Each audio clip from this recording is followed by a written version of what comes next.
Hammaga salom, siz Kino haqidagi kanaldasiz. Qasoskorlar filmining 4 ta rasmiy tizeri allaqachon taqdim etildi.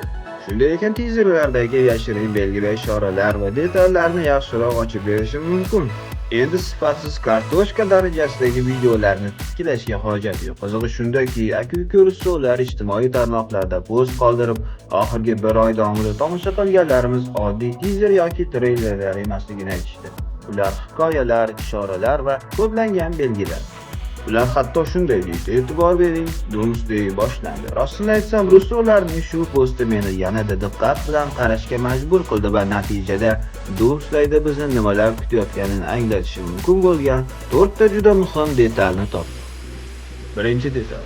Agar 4 ta tizerni ketma-ket qo'yib ko'rsangiz, ular alohida tizerlar emasligini ko'rasiz. Ular bitta yagona hikoya. Go'yo Marvel bizni boshidan oxirigacha bir butun mavzu orqali olib o'tayotgandek tushuntiraman. Birinchi tizer Steve'ning o'li orqali hayotning boshlanishini ko'rsatadi, ya'ni tug'ilish. Ikkinchi tizer Thor tirik qolish uchun, yana kurasha olish qudrati uchun yolvorib ibodat qiladi, omon qolish. Uchinchi tizer X odamlar tizeri. Magnetoning ovozi go'yo Thorning ibodatiga javob berishdi. Thor yashash uchun kuch so'raydi. Magneto esa shunday deydi: o'lim hammamizni topadi.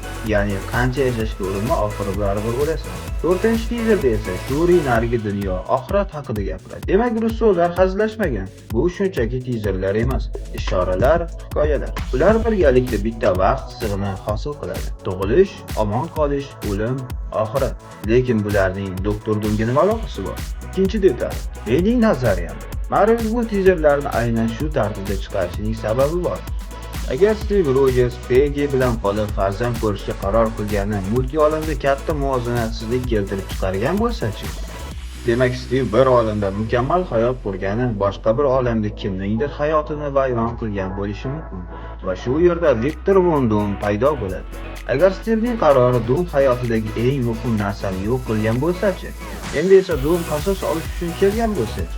Ikkinchi tizerda Thorning qizi Sevgi kasal ekanini ko'ramiz. Thor Odindan yana bir bor jang uchun kuch so'raydi, qizning oldiga qaytish uchun. Bu Doktor Doom qanchalik dahshatli bo'lishini ko'rsatadi.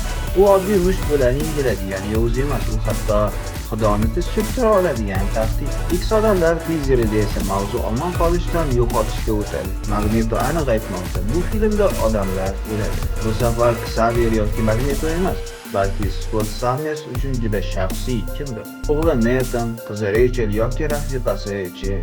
Siklopning ko'zoynagini yechib, hammasini yo'qotgandek optik zarba berishi shuni anglatadi. Xavier maktabiga qarasangiz vayronaliklar bor, lekin ular tirik qolgan. Demak, o'lim boshqa joyda. Uchinchi detal. Steve mototsiklni to'xtatganda yerga e'tibor bering. Bu shag'alli notekis yo'l. Peggy'ning uyi oldidagi silliq yo'lga o'xshamaydi. Uy atrofida yashil maysa ham yo'q. Yana bir narsa, Steve ko'k kurtkasi ostida oq futbolka kiygan. Zinapoyaga ko'tarilayotganda bu futbolka oynada aks etishi kerak edi, lekin aks etmaydi. Bundan tashqari u qo'lida sovg'a qutisi bilan ketayotgan, lekin uyga kirayotganda qo'llari bo'sh. Bu tasodif emas. Bu Marvelning klassik chalg'ish usuli. Menimcha, mototsiklni to'xtatgan joy boshqa birovning uyi. Peggy'ning uyi bilan montaj orqali birlashtirilgan xolos. Endgame'ga qaytib qarasangiz, Tony Starkning uyi oldi ham xuddi shunaqa. Agar Steve Tony taqdirini bilgan holda uni ko'rgani kelgan bo'lsa-chi? Bu holda Robert Downey ikkita rol ijro etadi: Temir odam va Doktor Doom. 4-detal. Thor tizerda ko'p yashirin detallar yo'q, lekin yo'nalish aniq. Thor Odindan otalar qudratini so'raydi. Shu payt musiqada momaqaldiroq eshitiladi. Bu shuni anglatadiki, Thor otalar qudratini qo'lga kiritgan, biz misli ko'rilmagan chaqmoqlarni ko'ramiz. Ragnarokda bilib oldikki, Mjolnir kuch manbai emas edi. Thor kuchi har doim o'zida bo'lgan. Endi esa Stormbreaker ham yetarli emas. Demak, Doomsday Thor yaqin bosqichga ko'tariladi. Chris Hemsworth bu yerda yana asl sindirilgan, siqilgan g'amgin Thorni qaytaradi. Mana shu 4 ta detal meni aqldan olsa. Agar Doktor Doomni hadeb ko'rmasam, film shunchalik hayajon uyg'otsa, birinchi kadr chiqqan kuni nima bo'lishini tasavvur ham qila olmayman. Fikrlaringizni yozib qoldiring, ayniqsa barcha tizerlar bitta hikoya degan nazariya haqida.